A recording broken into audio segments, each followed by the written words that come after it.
Bonjour, bienvenue dans ce nouveau webinaire AWS. Je suis Julien Simon, je suis évangéliste technique. Je suis basé dans le bureau de Paris. Le sujet du jour aujourd'hui, c'est les différentes stratégies pour migrer vos données dans AWS. Alors pourquoi est-ce qu'on se pose cette question? Pourquoi est-ce que la migration est un sujet délicat? Eh bien, vous savez tous, et j'imagine vous-même avez des tonnes de données hébergées dans votre infrastructure, des données de tout type, des données structurées, des données non structurées, des données dans des bases de données, des données dans des fichiers, dans des logs web, dans des backups, dans des archives. On a l'impression que finalement on entasse des tonnes de données sans toujours savoir pourquoi on le fait, ça c'est une autre discussion. Mais en tout cas, vient un moment où il faut les déplacer. Et j'ai choisi cette image pour illustrer le sujet. Déjà, parce que je trouve que la photo est très jolie. Et c'est un troupeau de gnous, un animal fort sympathique, qui a l'air de tourner en rond dans son coin et qui commence à se déplacer vers la droite. Si vous regardez bien la photo, vous verrez qu'il est mené par un troupeau de zèbres. Et j'ai trouvé que cette image était amusante et qu'elle symbolisait bien le problème dont on va parler aujourd'hui, qui est de dire, voilà, on a cette masse de données, on l'entasse, elle est un peu voilà, statique, sans direction précise, et un jour, il faut la déplacer. Et pour la déplacer, en l'occurrence, ici, il faut suivre les zèbres. Et donc, j'espère que ce webinaire vous donnera de bonnes pistes pour devenir un zèbre et commencer à faire bouger vos données dans la bonne direction. Quels sont les scénarios qui pourraient nécessiter de migrer des données vers AWS? Ils sont nombreux, j'en ai pris quelques-uns ici. Le premier qui concerne sans doute tout le monde, ou en tout cas beaucoup de monde, et qui est souvent le premier scénario qu'on étudie, c'est le scénario de sauvegarde et d'archivage dans des systèmes de stockage d'AWS, comme par exemple S3 ou Glacier pour l'archivage à long terme. Et bien sûr, on peut faire de la sauvegarde et de l'archivage dans son data center, dans sa propre infrastructure, mais souvent, pour diverses raisons, de redondance, de sécurité, de coût ou de manque de place également, eh bien, on peut être amené à déplacer des données et à archiver des données dans AWS. Un deuxième scénario, un peu plus élaboré, serait de construire un site de disaster recovery dans AWS. Et on a de nombreux clients qui ont cette approche, qui ont une architecture basée sur un data center physique ou sur une région AWS et qui souhaitent disposer dans une autre région AWS des données nécessaires à la reprise en cas d'incident majeur. Un autre scénario pourrait être l'utilisation de produits analytics comme Redshift, notre data warehouse, ou Elastic MapReduce, qui est notre service de Hadoop Manager. Et bien sûr, dans ce cas-là, il faudrait alimenter ces systèmes avec des données provenant de votre infrastructure. Et dans ces cas-là, on sait bien que les volumes peuvent être très très importants. Un autre scénario consisterait à construire une architecture hybride où vous continueriez à opérer un certain nombre de services dans votre data center et où vous souhaiteriez exécuter une partie des applications et donc disposer d'une partie des données également dans AWS. On pourrait imaginer qu'on réplique des données de base de données d'un data center vers AWS, ou pourquoi pas dans l'autre sens. Enfin bref, voilà, on pourrait avoir ce genre de flux. Et puis évidemment, il y a la dernière idée qui consiste à migrer définitivement les applications vers le cloud. Et là, évidemment, la migration des données est un préalable à la migration des applications. Si vous essayez de démarrer vos applications sans vos données, ça marchera un petit peu moins bien. Donc voilà quelques idées, voilà quelques pistes, quelques scénarios qui qui méritent d'être étudiées et qui méritent de discuter des approches de migration. Bien sûr, il y a plusieurs destinations possibles pour vos données. Si vous connaissez déjà nos services, vous savez que nous proposons différents services de stockage. S3, qui est un stockage Internet accessible via HTTP, qui est hautement disponible, extrêmement durable, et qui, comme tous les services AWS, fonctionne en paiement à l'usage et donc ne nécessite ni d'engagement à long terme, ni de capacity planning. Glacier est le compagnon de S3 pour l'archivage. S3, les données restent en ligne, restent accessibles à tout instant. Donc Glacier, elles vont être archivées à long terme et elles sont accessibles à la demande, mais sous un délai de 3 ou 4 heures. Donc Glacier convient très bien pour de l'archivage de données très rarement consultées, de l'archivage légal, etc. EBS est un troisième service de stockage qui, lui, est destiné à être attaché aux instances EC2. Donc là, ce sont vraiment les volumes de travail de vos instances sur lesquels vous allez stocker vos fichiers et vos données, je dirais, au quotidien, vos données de travail pour vos serveurs. Et puis, plus récemment, nous avons lancé un quatrième service qui s'appelle EFS, qui est un service managé, un service NFS V4 managé, qui vous permet de créer des volumes NFS sans gérer du tout d'infrastructure et de les attacher à une ou plusieurs instances EC2. Donc, ça vous permet d'avoir du stockage partagé entre vos instances avec un très bon niveau de performance. Donc, vous voyez, en fonction des cas d'usage, en fonction des types de données, vous allez vouloir migrer vers l'un ou l'autre de ces services. L'agenda de cette présentation est le suivant. Finalement, les problématiques de migration peuvent se regrouper dans deux grandes catégories. Une catégorie qui consiste à optimiser ou à remplacer Internet pour migrer souvent de gros volumes de données qu'il serait délicat, voire impossible de migrer via Internet. Et puis la deuxième catégorie de migration, c'est de l'interfaçage direct avec Amazon S3 qui est très fréquemment utilisé comme la destination centrale pour toutes les données de nos clients dans AWS. S3 est vraiment l'endroit où on va stocker à peu près tout et où on ira le chercher au fil des besoins pour le copier dans EBS ou dans les systèmes analytics, etc. Donc on va étudier ces deux axes au travers de six produits, donc Direct Connect, import-export disk et import-export Snowball pour la partie optimisation et remplacement d'Internet, puis Storage Gateway, les solutions de nos partenaires et Kinesis pour la partie interfaçage direct avec Amazon S3. Donc, commençons par Direct Connect. Direct Connect, c'est un produit assez atypique chez AWS parce que c'est un produit d'infrastructure physique. Donc, de ce point de vue, il est évidemment différent des services logiciels que vous connaissez sans doute et que vous utilisez. Et voilà, il est le plus adapté pour différents sujets de migration, mais pas seulement. J'en dirai sans doute un mot. Alors, qu'est-ce que c'est que Direct Connect? Direct Connect, c'est un lien réseau privé dédié entre vous, votre infrastructure, et une région AWS. Ce lien, pour avoir un débit de 1 ou de 10 gigabits, j'ai mis une petite étoile parce qu'il y a d'autres possibilités, mais histoire de ne pas compliquer la discussion tout de suite, je reviendrai dans un slide ultérieur.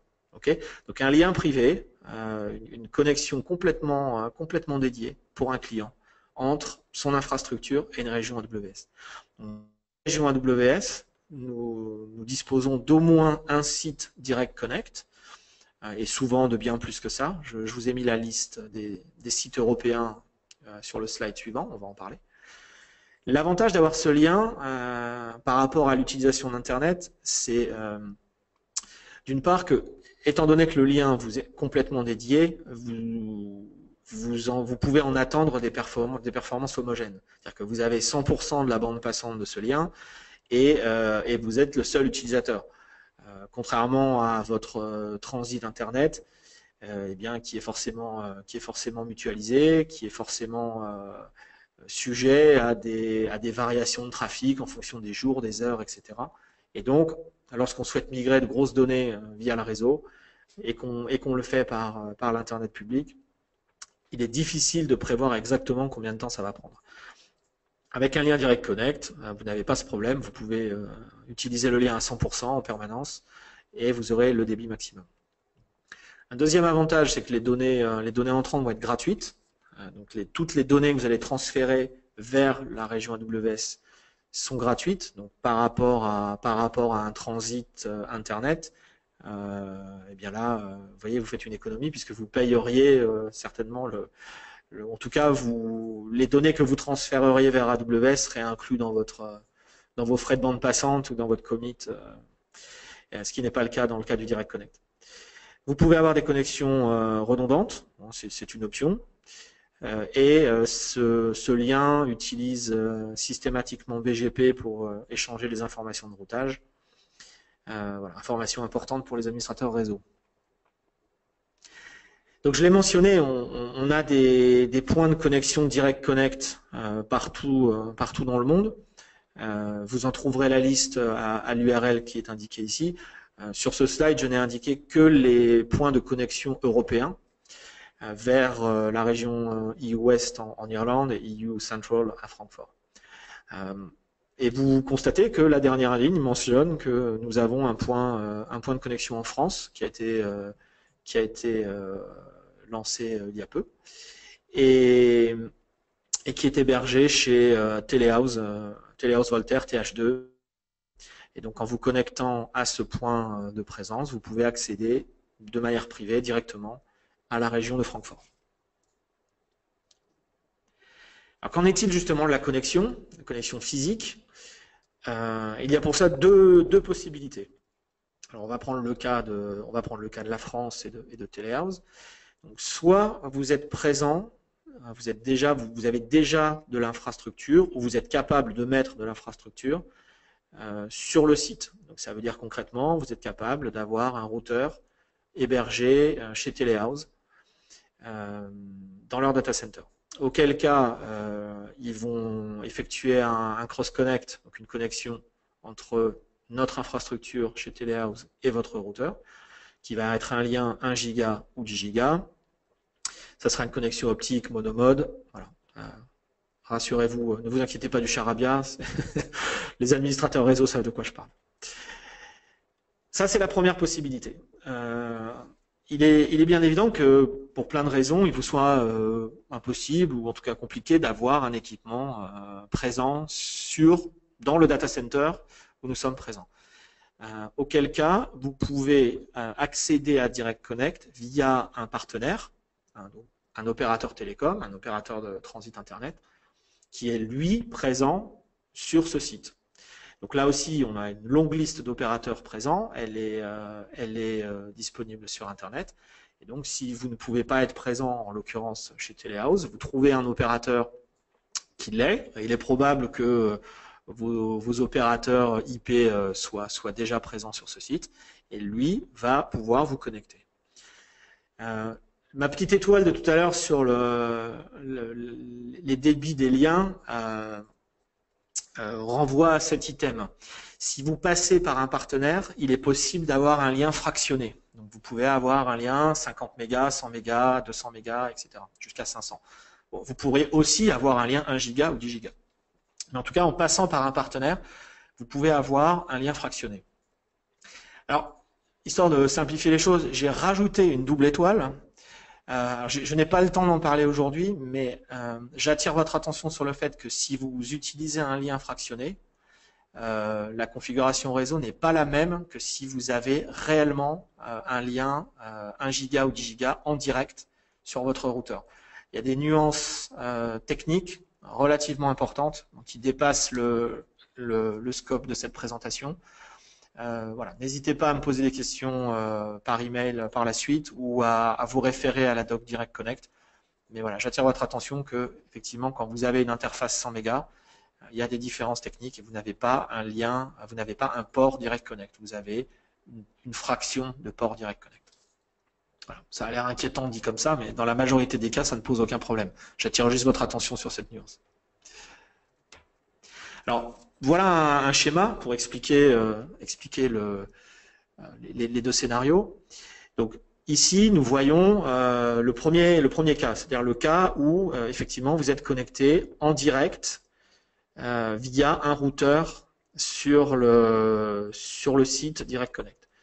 Donc, on voit à gauche, voilà, on va dire la région, le VPC, votre VPC dans la région AWS, ensuite le réseau AWS, le point de démarcation, donc qui va être un équipement AWS hébergé sur le point de présence Direct Connect, le Cross Connect qui va être réalisé par l'hébergeur, et puis ensuite votre routeur. Et donc là, à partir de là, on est effectivement sur votre infrastructure. Vous avez la main sur cet équipement, les sessions BGP sont montées sur cet équipement, et puis ensuite à droite, eh bien c'est votre réseau et vous faites ce que vous voulez. Ok, donc voilà, c'est une architecture assez classique. Et le deuxième scénario, donc le scénario où vous vous connectez via un partenaire, eh bien cette fois, alors en partant de la droite cette fois-ci, donc vous aurez votre routeur externe, votre routeur sur Internet, qui aura un circuit d'accès. Donc il va falloir une connexion entre vous et le réseau de votre partenaire. Bon, si c'est déjà un partenaire que vous utilisez pour du transit IP ou des choses comme ça, ce sera assez facile. Sinon, il va falloir effectivement avoir ce circuit entre vous et lui. Et puis ensuite, lui, eh bien, va acheminer votre trafic vers son équipement au sein du data center où Direct Connect est connecté. Et puis à nouveau la ligne de démarcation, le réseau AWS et à l'extrémité gauche, eh bien, votre VPC au sein de la région. Ok, donc il y a assez peu de différence une fois que les configurations sont faites. C'est même plutôt transparent. Voilà, tout dépend de savoir est-ce que vous êtes en capacité budgétaire, technique, etc. D'avoir un équipement réseau sur le site Direct Connect. Est-ce que vous êtes capable de l'administrer? Est-ce que vous êtes capable de gérer des sessions BGP, etc., etc. Et si ce n'est pas le cas, à ce moment-là, vous pouvez passer par un partenaire qui fera tout ça pour vous. Donc voilà pour la partie Direct Connect. Okay, donc un lien privé, optimisé, sécurisé pour accéder directement à une région AWS. Alors deuxième façon d'optimiser ou de remplacer Internet, en l'occurrence ici de remplacer, c'est un produit qui s'appelle import-export.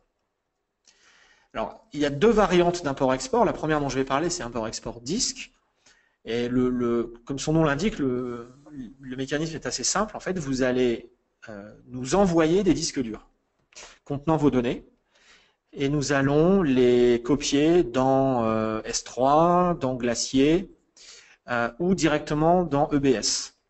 Vous pouvez tout à fait nous envoyer l'image d'un file system de votre infrastructure et nous allons le transformer en snapshot EBS qui pourra être monté par vos instances EC2. Donc voilà, donc là l'idée c'est vraiment, vous voyez, on n'est pas dans l'optimisation d'Internet, là il n'y a plus de transfert par le réseau.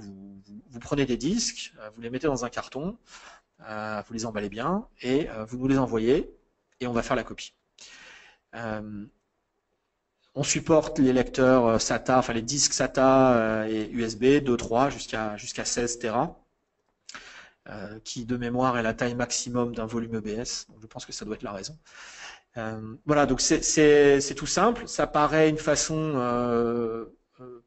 peut-être ancienne de transférer des données, mais vous allez voir que ça peut être infiniment plus rapide de faire ça que de transférer des données par le réseau. Alors voici un exemple que j'ai pris sur notre site.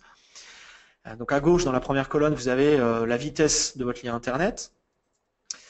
Au milieu, vous avez le nombre de jours qu'il faut pour transférer 1 Teraoctet à 80% d'utilisation du réseau, ce qui est déjà élevé.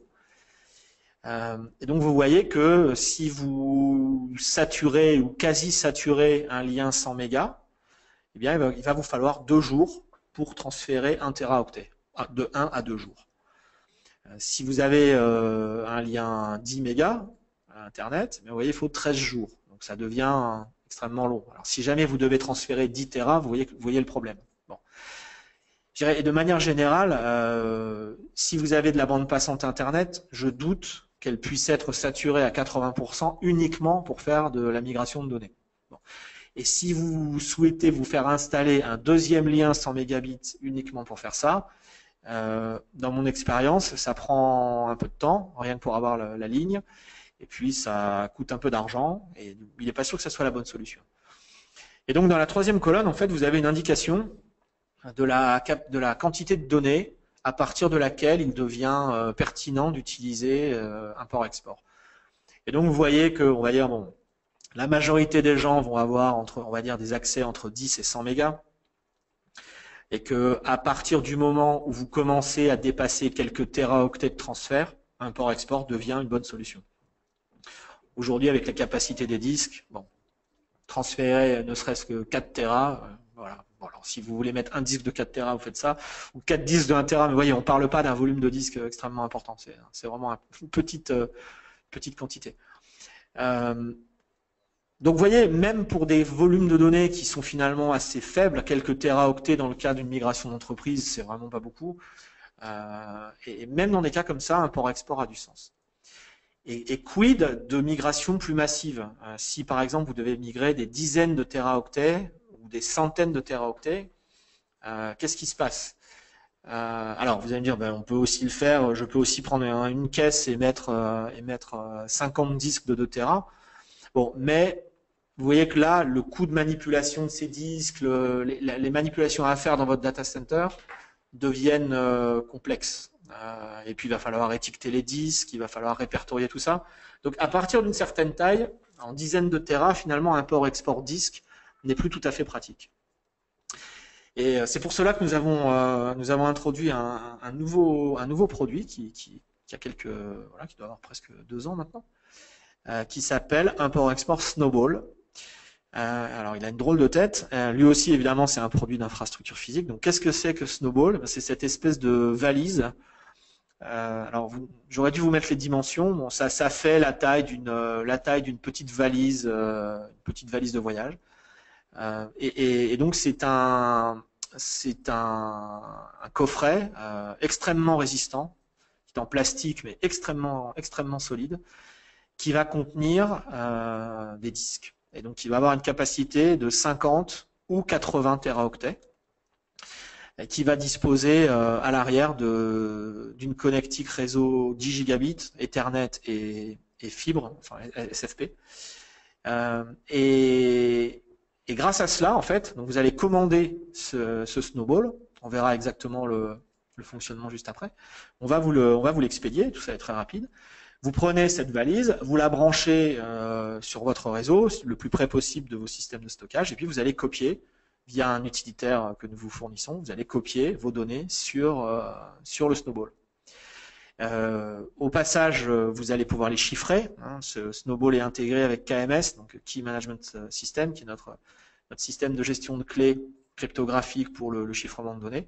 Et donc vous allez pouvoir chiffrer avec vos propres clés qui ne seront jamais copiées sur le Snowball, uniquement les données, pas les clés.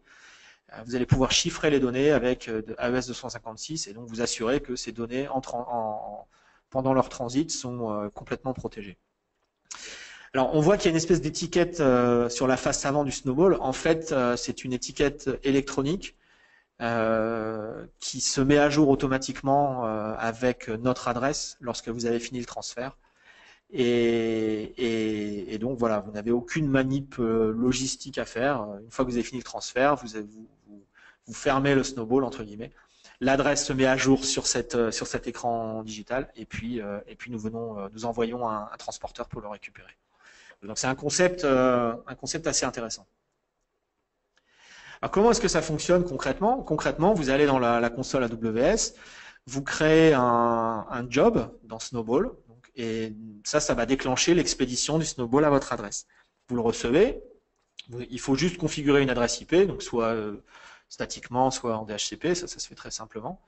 Vous récupérez le client Snowball qui va vous permettre de faire les copies. Vous branchez Snowball sur le réseau, évidemment, on l'a dit. Vous copiez vos données, donc ça, en fonction du volume de données, ça va prendre un petit peu de temps ou pas. Et puis, une fois que vous avez terminé, bien vous refermez la session de copie, l'étiquette électronique se met à jour, et le transporteur vient chercher le Snowball, et nous le récupérons et nous copions vos données dans S3. Voilà. Donc vraiment, c'est très simple. Franchement, c'est aussi simple que de commander sur Amazon. Hein. Ça marche à peu près aussi bien et aussi vite. À quelle vitesse est-ce qu'on peut transférer les données avec Snowball? Alors, prenons un exemple. Imaginons que vous ayez besoin de transférer 250 téraoctets. Vous allez, par exemple, commander 5 Snowballs de 50 Tera. Bon, alors, on aurait pu faire l'exercice avec des Snowballs de 80. Ça tombe rond avec les Snowballs de 50. Donc, restons avec ça. Donc, 5 Snowballs de 50 Tera. Vous allez les commander. Ils vont arriver chez vous en 24 heures. Vous allez les connecter sur votre infrastructure en 10 gigabits. Il va vous falloir moins d'une journée pour copier ces 250 Tera. D'accord ? 250 Tera avec 50 gigabits de bande passante agrégée, ça va très très vite. Une fois que vous avez terminé, vous nous le renvoyez, et nous allons faire la manip inverse, nous allons copier ces données dans S3. Et l'aller-retour complet entre le moment où vous créez le job et le moment où les données sont disponibles dans S3, vos données sont transférées dans S3, le délai, c'est moins d'une semaine. Donc 250 Tera en une semaine. Est-ce que c'est bien? Est-ce que c'est pas bien? Comparons ça avec un transfert par Internet. Donc imaginons que vous ayez un lien 500 mégabits, qui est déjà un lien plutôt rapide, et que vous soyez en mesure de le saturer ou de l'utiliser à 75%, ce qui est une utilisation élevée. Eh bien, il vous faudrait, dans des conditions normales, c'est-à-dire sans incident sur Internet, sans problème, etc., il vous faudrait 63 jours. Donc, il vous faudrait 2 mois, plus de 2 mois, avec un peu de chance, pour transférer ces 250 Tera par rapport à une semaine. Et vous voyez que même avec un lien 1 gigabit, eh bien, il vous faudrait encore, on va dire, à peine un petit peu plus d'un mois.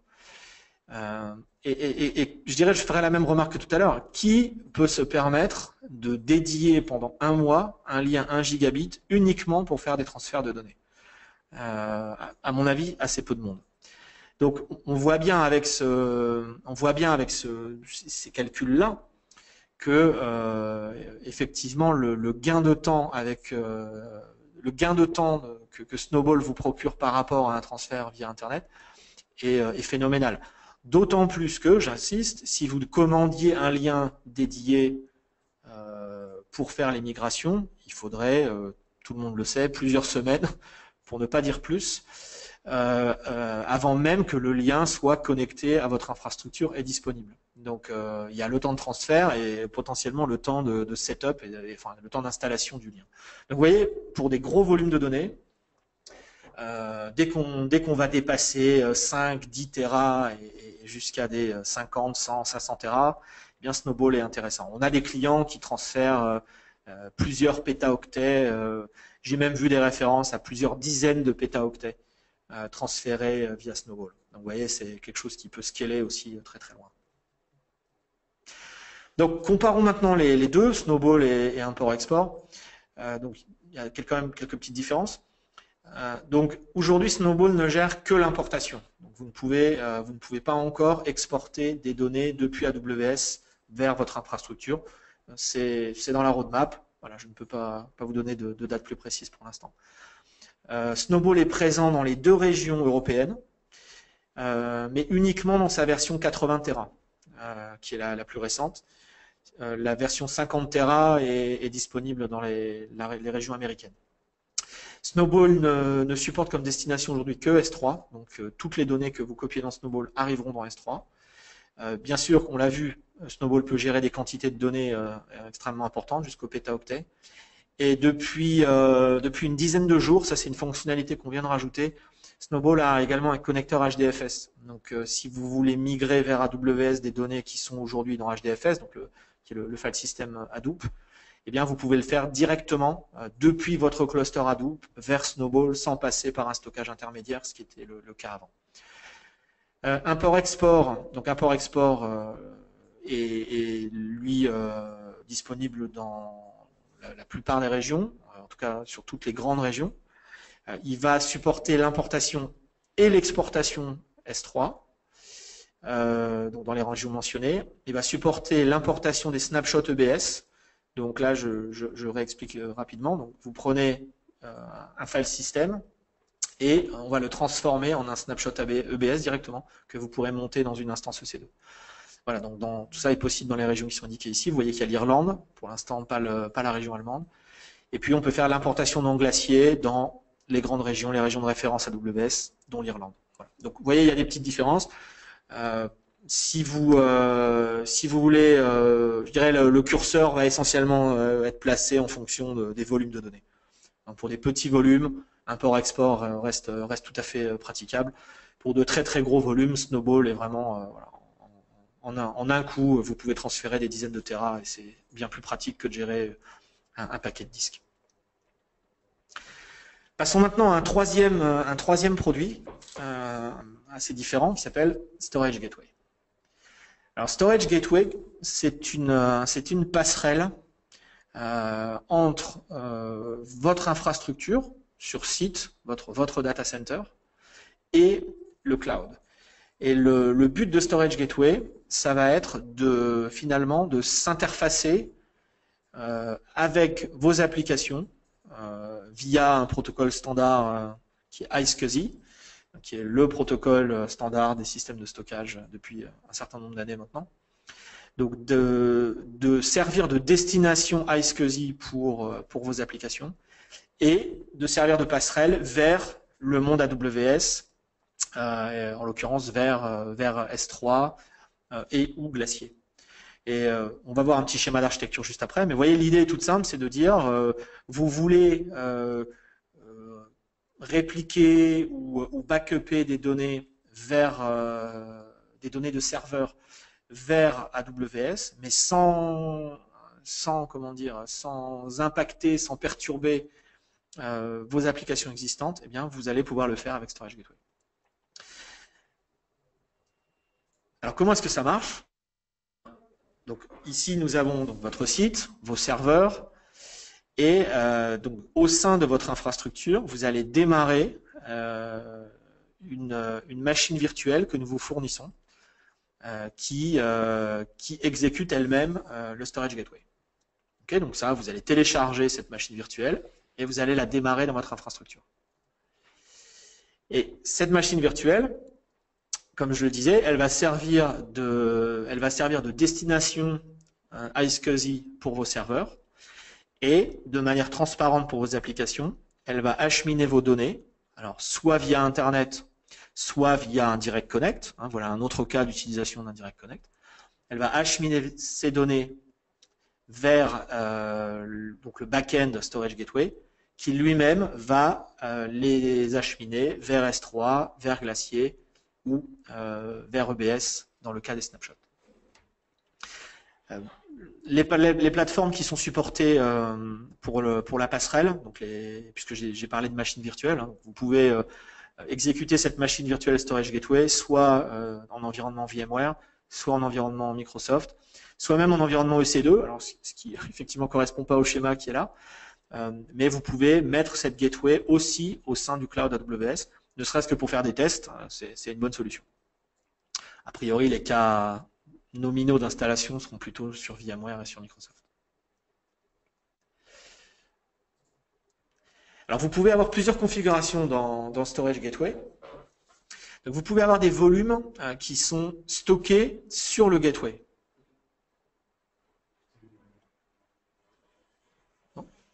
Vous pouvez avoir des volumes qui sont stockés sur le gateway. Donc là, vous avez un serveur dans votre infrastructure qui exécute la machine virtuelle Storage Gateway et qui dispose d'un stockage,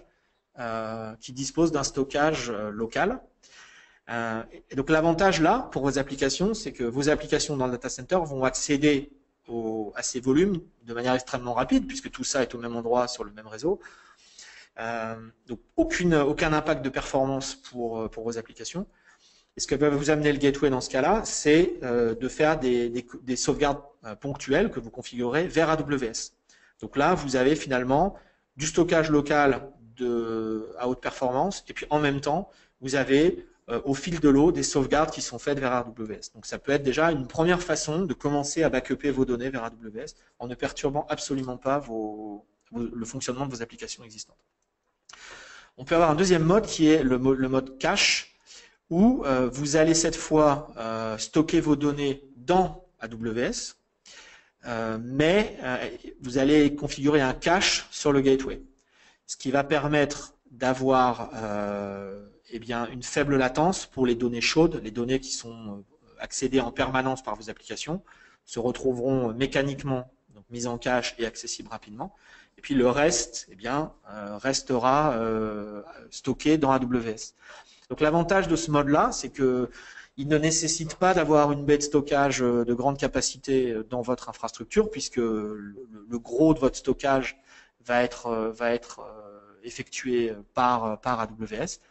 Et en même temps, voilà, vous pouvez avoir une bonne performance pour les données fréquentes. Voilà, donc c'est un équilibre entre l'investissement que vous voulez continuer à faire sur du stockage legacy dans votre data center et puis la performance ou la petite dégradation que vous êtes prête à accepter en raison de la latence réseau un petit peu supérieure.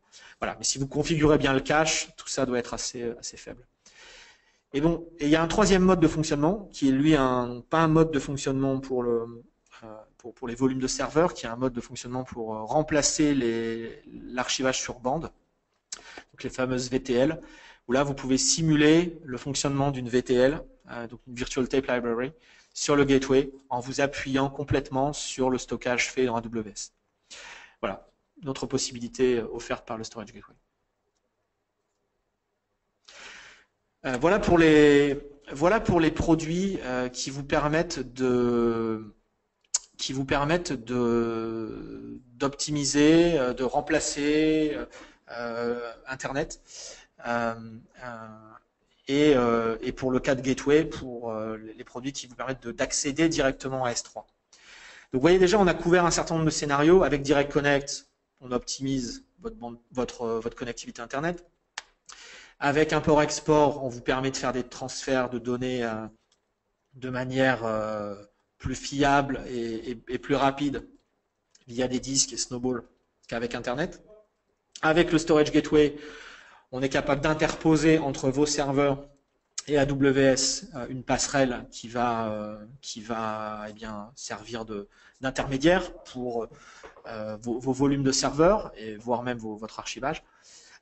Mais il peut y avoir tout un autre ensemble de cas d'utilisation, et vous savez que le réseau de partenaires chez AWS est quelque chose d'important. Et ici, bien sûr, on va retrouver encore un grand nombre de partenaires qui vont offrir des solutions de backup, d'archivage, de stockage pour interfacer vos systèmes et AWS. Alors, vous en voyez quelques-uns là, on va pas tous les citer, je vais prendre 2-3 exemples juste après. Vous trouverez la liste complète à l'URL qui est indiquée sur ce slide. Donc, pensez aussi à ça. Voilà, il est probable que vous ayez déjà des partenaires et déjà des solutions en place pour le backup, l'archivage, etc. Vérifiez si ces solutions sont compatibles avec AWS. Si c'est le cas, eh bien, la migration n'en sera que plus simple. Vous n'aurez pas finalement sans doute pas à changer grand-chose pour commencer à utiliser du stockage et du backup dans AWS. Alors prenons le cas de la sauvegarde. Prenons un exemple avec ces deux architectures. Il y a en gros deux grands cas lorsque vous voulez interfacer vos serveurs avec le cloud, avec AWS pour les backuper. Donc dans le cas qui est en haut, vous avez, je dirais, une architecture efficace puisque vous avez une solution de backup, ce qu'on appelle un serveur de médias, qui va être directement capable de parler à S3 en l'occurrence, ou à Glacier, ou aux deux. Donc une solution finalement unifiée, où vous êtes capable de faire du backup en local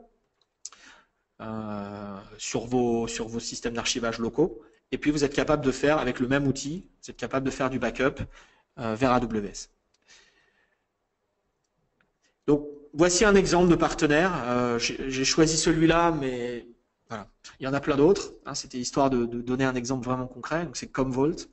Donc Commvault a une solution qui permet de sauvegarder vers le cloud les données de tous vos serveurs via donc leur appliance, via leur serveur de backup.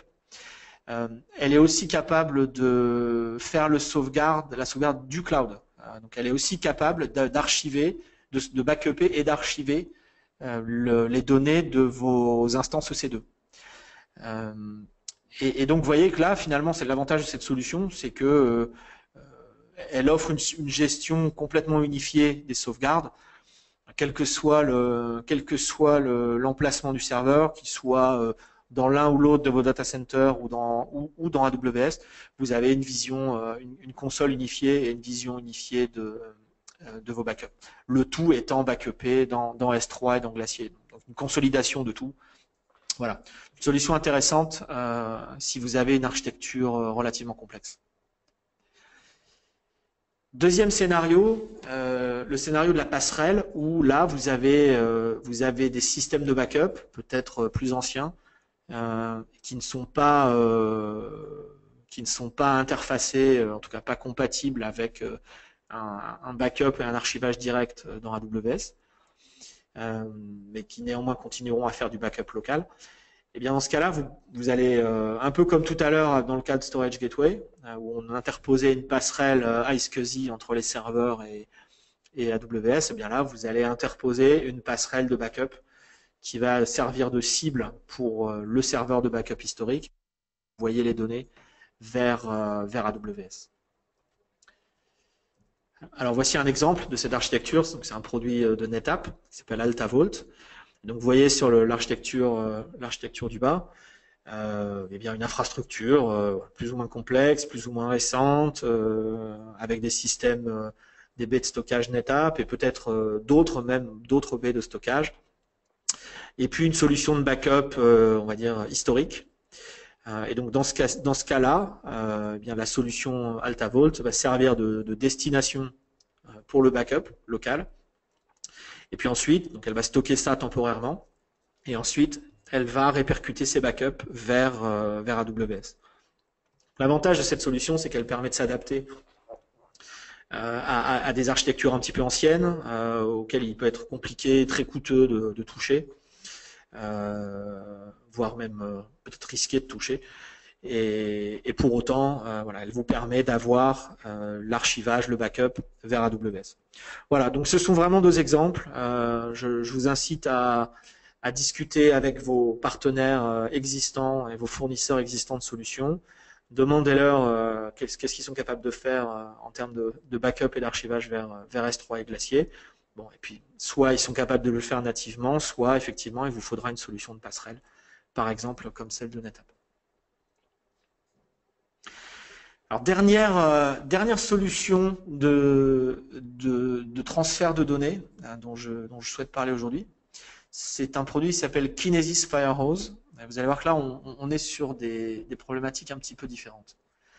Alors Kinesis, c'est un produit AWS qui est adapté pour le streaming de données vers le cloud.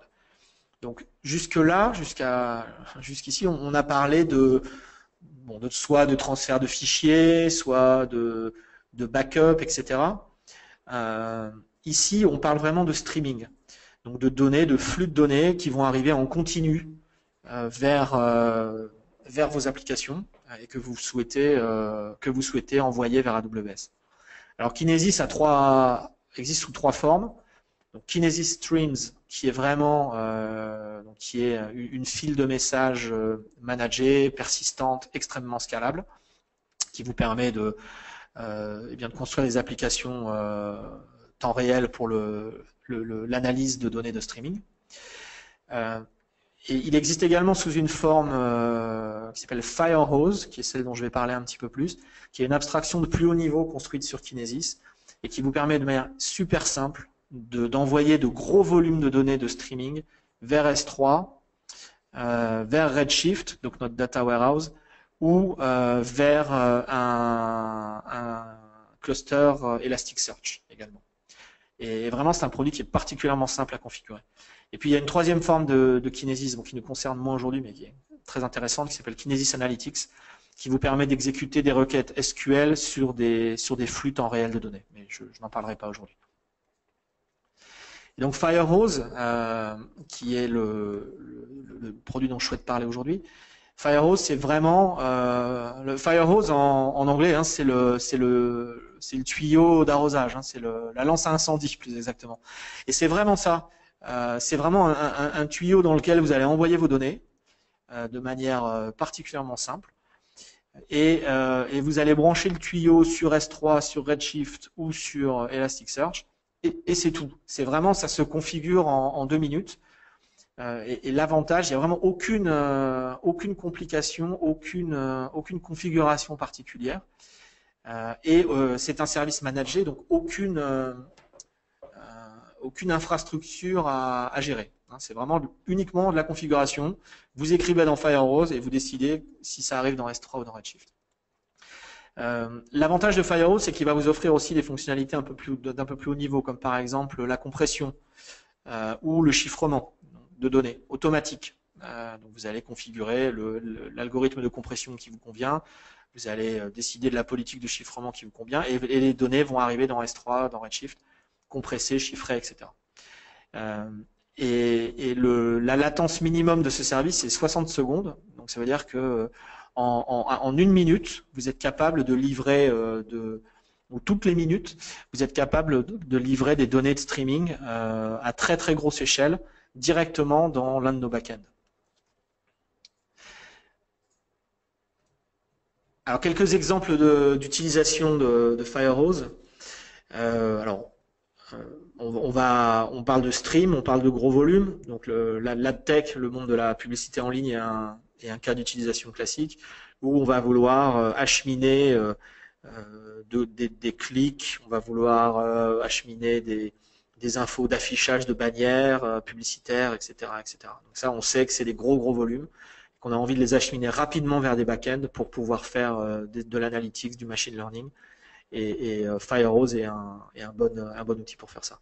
Les jeux en ligne également, vous savez que les jeux, en particulier sur mobile, génèrent des montagnes de données qui sont effectivement là du streaming, donc des tonnes de tout petits événements qui sont stockés et analysés par les éditeurs de jeux pour comprendre comment les joueurs utilisent le jeu et comment engager davantage les clients. Je peux donner un exemple là-dessus qui est Supercell, que vous connaissez sûrement, qui est l'éditeur de Clash Royale, Boom Beach, Clash of Clans, etc., qui est un des plus gros succès du jeu sur mobile, qui a battu le record de 100 millions de joueurs en une seule journée, et ce qui est vraiment sidérant, et qui utilise massivement Kinesis pour remonter les données de streaming provenant de tous les joueurs mobiles vers ces plateformes d'analyse.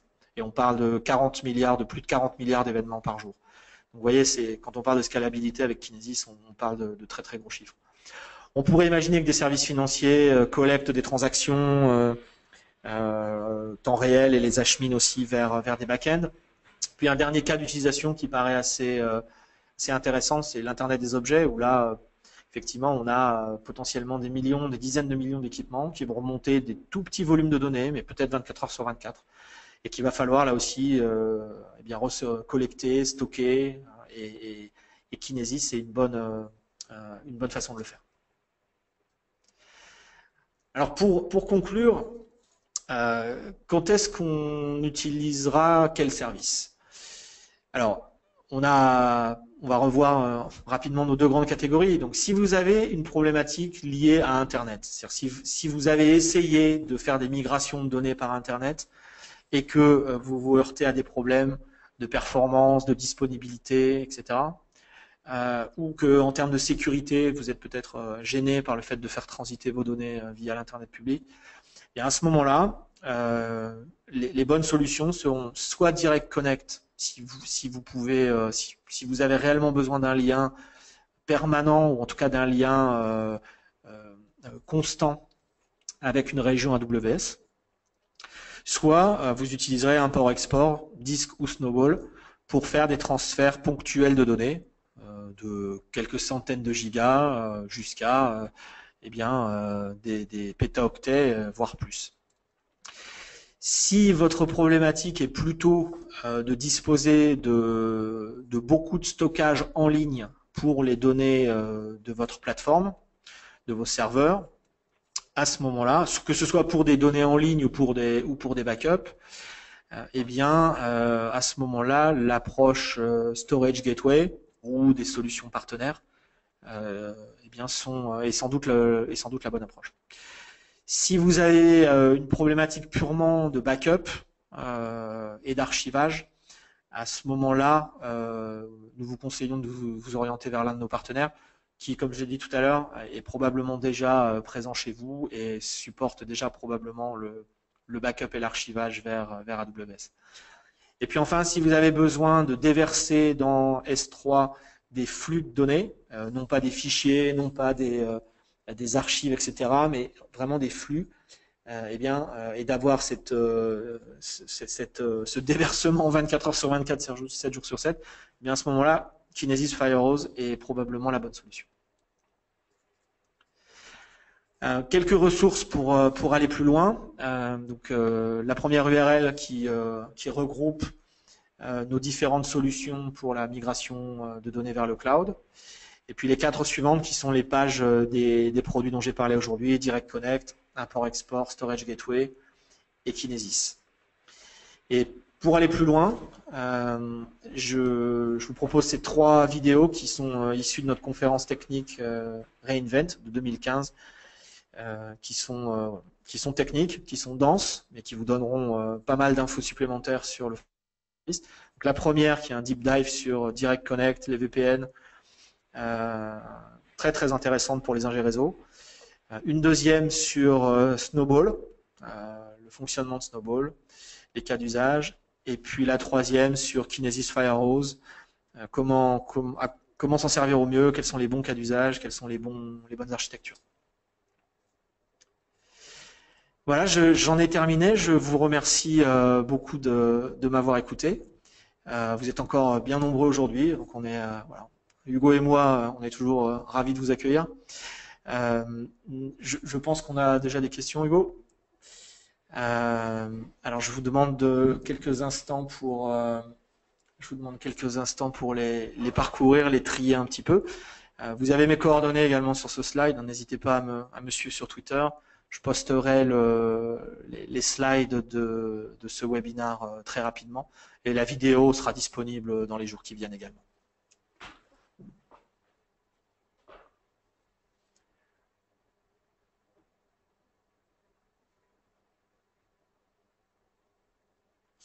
Alors, question de Romain sur Storage Gateway. Quel est le type de machine virtuelle?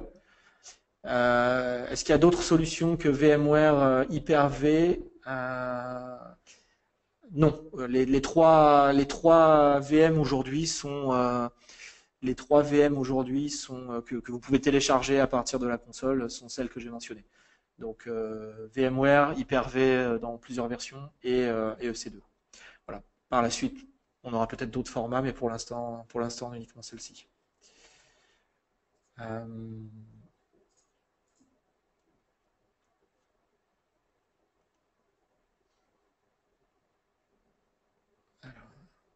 Alors, encore une question de Romain, c'est peut-être le même.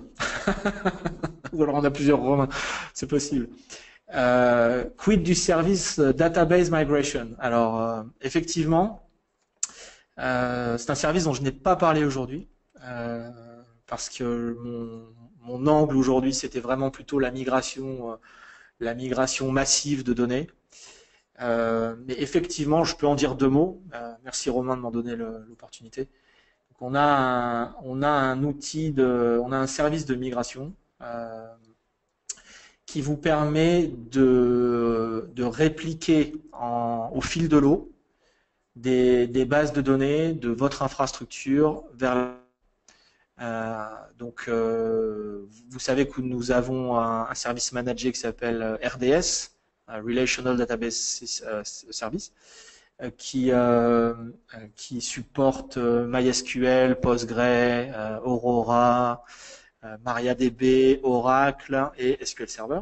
Voilà, je pense que j'ai oublié personne. Et donc, vous pouvez configurer une réplication entre l'une de vos bases de données sur site et une cible RDS dans AWS. Donc, effectivement, ça marche très très bien. On a des clients qui s'en servent pour de la migration, c'est-à-dire ils font la réplication et puis une fois que la réplication est faite, ils éteignent leur base de données historique et ils basculent sur la base de données dans RDS.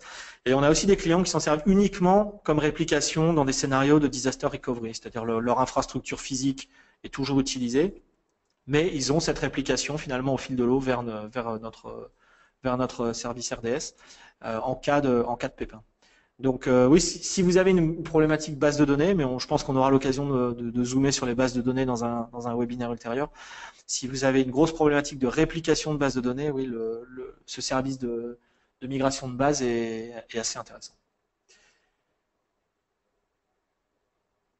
Alors, question de Baudouin. Est-ce que import-export disque peut être utilisé pour la région AWS Chine?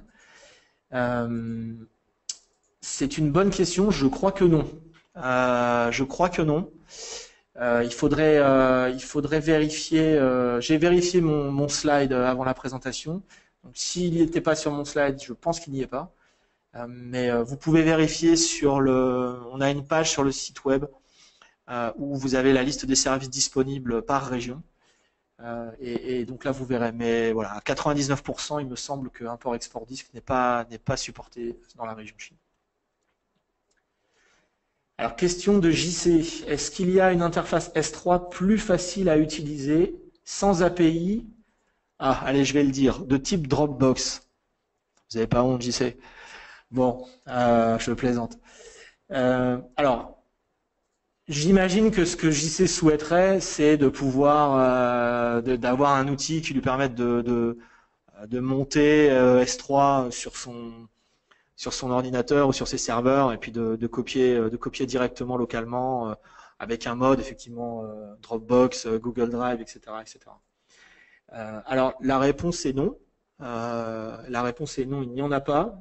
Et sans faire de plan sur la comète, je pense qu'il n'y en aura pas. Parce que vraiment, S3, il faut bien comprendre qu'S3 n'est pas un file system. S3, c'est un stockage Internet accessible par HTTP, accessible par des API. Et certes, il y a des projets open source qui ont développé des couches file system où vous pouvez, par exemple sur Linux, vous pouvez monter un bucket S3 comme un file system. Bon, ça fonctionne à peu près, mais on vous déconseille très très fortement de l'utiliser en production. C'est vraiment pas l'idée, c'est vraiment pas le modèle. S3 n'est pas un file system. Néanmoins, vous pouvez utiliser des outils, si c'est pour un usage, on va dire, individuel, de confort et non pas pour la production, oui, il y a plein de petits outils qui vous permettent de faire ça. Je peux en citer deux parce que je les utilise personnellement, hein, je n'ai pas d'action chez eux, qu'on ne m'accuse pas, mais vous pouvez utiliser deux outils qui s'appellent CyberDuck, qui vous permet de faire des transferts de manière extrêmement simple, du transfert de fichiers extrêmement simple vers S3. Et ils ont un outil qui s'appelle MountainDuck, qui vous permet, oui, de monter sur votre desktop un bucket S3. Mais bon, par pitié, n'utilisez pas ça en production. Vraiment, la sémantique d'S3 n'est pas adaptée à ce genre de choses.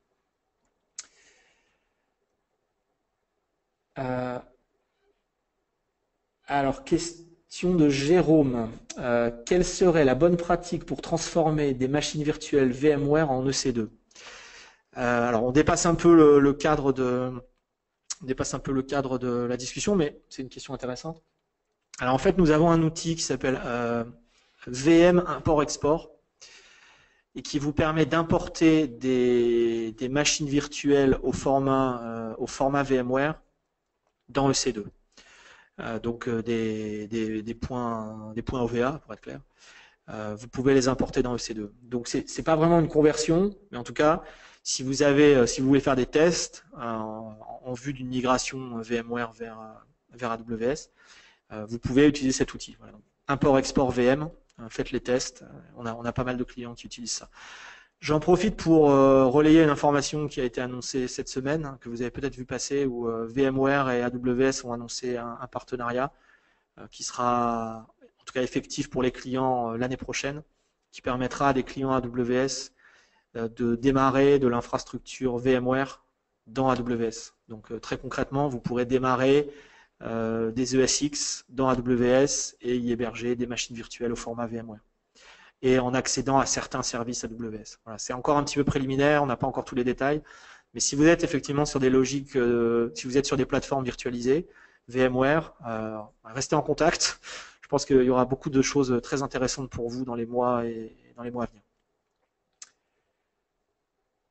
Ah ben voilà, alors Romain, alors c'est encore le même. Voilà, cette fois-ci, c'est sûr. Romain, bon, bravo. 3 questions. Si on avait des t-shirts à faire gagner, voilà. Vous avez gagné un t-shirt virtuel, Romain. Voilà, donc il y avait une question de Romain sur vSphere est annoncé sur AWS. Voilà, j'ai dit ce que je pouvais dire pour l'instant. On n'en sait pas beaucoup plus. Je vous renvoie à notre site web et à celui de VMware, j'imagine, pour plus de détails. Alors, question d'Eric. Est-ce que Kinesis Firehose nécessite un volume important? Alors non. Kinesis fonctionne. Kinesis est scalable. L'architecture de Kinesis est basée sur ce qu'on appelle des shards. Donc un shard, ça va être un partitionnement dans lequel vous allez écrire des données. Chaque shard a une capacité de données en écriture. Et donc vous pouvez commencer avec un seul shard. De mémoire, je crois que c'est 1 mégaoctet par seconde. J'espère ne pas me tromper sur ce chiffre. Donc vous pouvez commencer la création d'un shard Kinesis ou d'un Kinesis Firehose est extrêmement simple, ça se fait en un appel d'API ou un clic. Et si vous avez besoin de scaler automatiquement, enfin de scaler en tout cas votre Kinesis, donc avec Kinesis Streams, il faut ajouter des shards. Donc l'opération n'est pas automatique, c'est à vous de le faire, mais vous pouvez l'automatiser avec le monitoring, etc. Sur Firehose, en revanche, le scaling est fait automatiquement. Donc Firehose rajoutera automatiquement de la capacité. Donc vous pouvez commencer à une écriture par minute ou toutes les heures. Hein. Non, il n'y a absolument aucun volume, minimum. Alors question de AV, c'est un pseudo. Comment est-ce qu'on fait les deltas avec Snowball? Alors pour l'instant on ne fait pas. Pour l'instant, Snowball, c'est une copie complète à chaque fois. Donc, si vous devez gérer, des copies incrémentales ou ce genre de choses, c'est à vous de le faire. Voilà, désolé, pour l'instant, on ne le supporte pas, peut-être plus tard. Alors, question de Jérémy, est-ce que Storage Gateway peut remplacer un NAS ou un SAN local? Alors,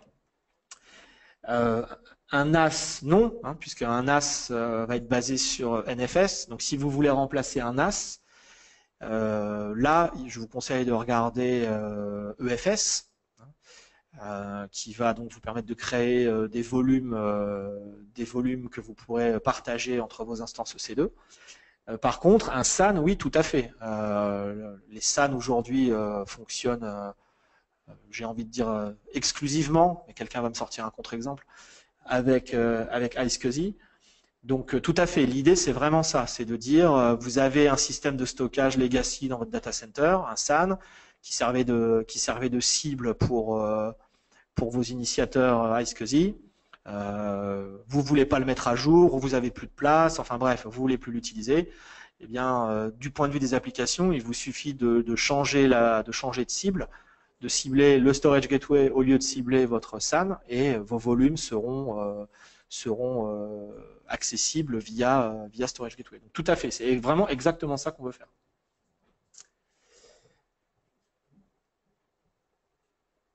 Alors, question de Didier. Dans Storage Gateway, quid d'une coupure du lien Internet durant la production? Alors ça, c'est une bonne question. Donc, alors je vais faire ma réponse préférée. Je vais dire ça dépend. Si vous êtes en mode cache, si vous êtes en mode local, c'est-à-dire que vos volumes sont sur le Storage Gateway, Bon, les choses continueront à fonctionner. Par contre, il est plus que probable, enfin, ça dépendra de la durée de l'interruption, mais que les backups ne se produisent pas, hein, puisque si la connectivité réseau est coupée entre le gateway et S3 en l'occurrence, eh bien, il sera impossible de faire les sauvegardes. Mais vous devriez pouvoir continuer à utiliser vos volumes, puisqu'ils sont locaux. Dans le cas du volume qui est caché, c'est plus problématique, puisque par définition, dans le cache, vous n'aurez qu'une partie des données. Et s'il faut aller chercher des données qui sont, enfin des blocs qui sont lointains, qui sont dans S3, ben là vous aurez un problème. Donc bien sûr, ce genre de service reste dépendant du réseau. Bon, raison de plus pour avoir une connectivité redondante. Et ça peut être aussi un des usages de Direct Connect, hein. Moi, je connais aussi des gens qui utilisent le Direct Connect comme lien de réplication, d'administration, etc., comme lien privé, mais qui sont aussi capables en cas de panne de leur transit Internet, de router tout le trafic sur le lien Direct Connect. Voilà. Donc là, il n'y a pas de magie, hein, ça reste de l'Internet, donc oui, il faut un lien réseau qui fonctionne.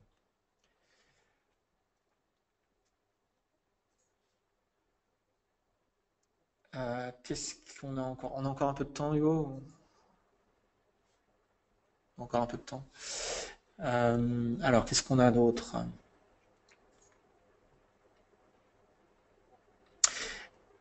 Alors, on a une question de Raouf sur la facturation gateway. Alors, attendez, je crois que j'avais ça.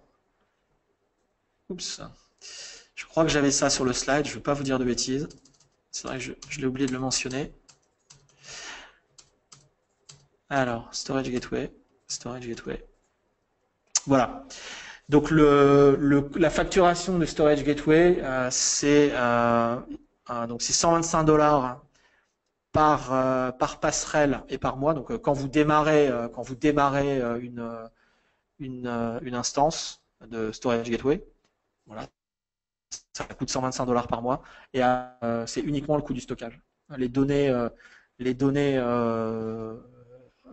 entrantes dans S3, donc comme d'habitude, ne sont pas facturées.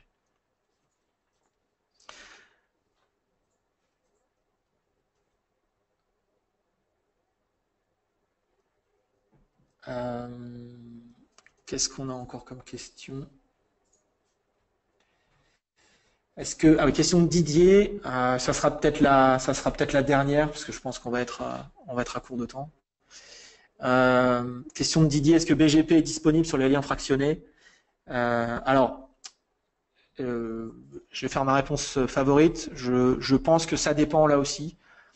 Ça dépend de la façon dont votre provider va vous raccorder. Dans mon expérience, pour avoir vécu avec un lien fractionné, effectivement, un lien Direct Connect fractionné, oui, on avait une session BGP entre nous et le provider de transit. Voilà, maintenant, c'est difficile pour moi de vous certifier que ça va être le cas pour tous. Donc là, si la meilleure solution, c'est certainement de leur demander comment est-ce qu'ils vont vous router. Oui. Voilà. Bah, dans mon cas, oui, c'était un lien BGP. Oui. Très bien. Bah, écoutez, on est à court de temps, me semble-t-il, et on est presque à court de questions. Je vais vous réafficher mes coordonnées. Voilà, je vais d'abord vous remercier une fois de plus de nous avoir suivis. Merci Hugo pour la logistique et l'assistance. Oui, Hugo me dit de vous rappeler, j'allais le faire Hugo, j'allais le faire, que les prochains webinars auront lieu en décembre, donc la semaine du 19 décembre. Nous organisons une semaine spéciale liée à la sécurité, donc la Security Week, où il y aura de mémoire 10 webinars sur des sujets de sécurité. Donc, si vous êtes fan de sécurité, n'hésitez pas à consulter notre site et à vous inscrire à ces webinars. Je pense que les agendas seront bientôt en ligne. Voilà, nous annoncerons aussi des reInvent 2016 a lieu la dernière semaine de novembre. J'y serai. Et donc, on peut s'attendre à ce qu'un certain nombre de nouveaux produits soient annoncés, peut-être même dans la sécurité. Donc voilà, il y aura probablement aussi dans ces webinars de décembre une présentation des nouveaux produits liés à la sécurité. Voilà, que des bonnes raisons que des bonnes raisons d'y participer. Voilà, bah écoutez, merci beaucoup, merci de votre fidélité. Vous étiez encore nombreux aujourd'hui. Merci pour toutes vos questions. J'espère que ce webinaire vous a plu et vous a éclairé. Si vous avez des questions, bah, n'hésitez pas à me les envoyer. J'en avais une quantité importante ce matin suite au webinaire d'hier sur la sécurité. C'est intéressant d'y répondre. Et puis, il ne me reste plus qu'à vous souhaiter une bonne fin de journée et de vous donner rendez-vous en décembre pour un prochain webinaire. Merci beaucoup. Au revoir.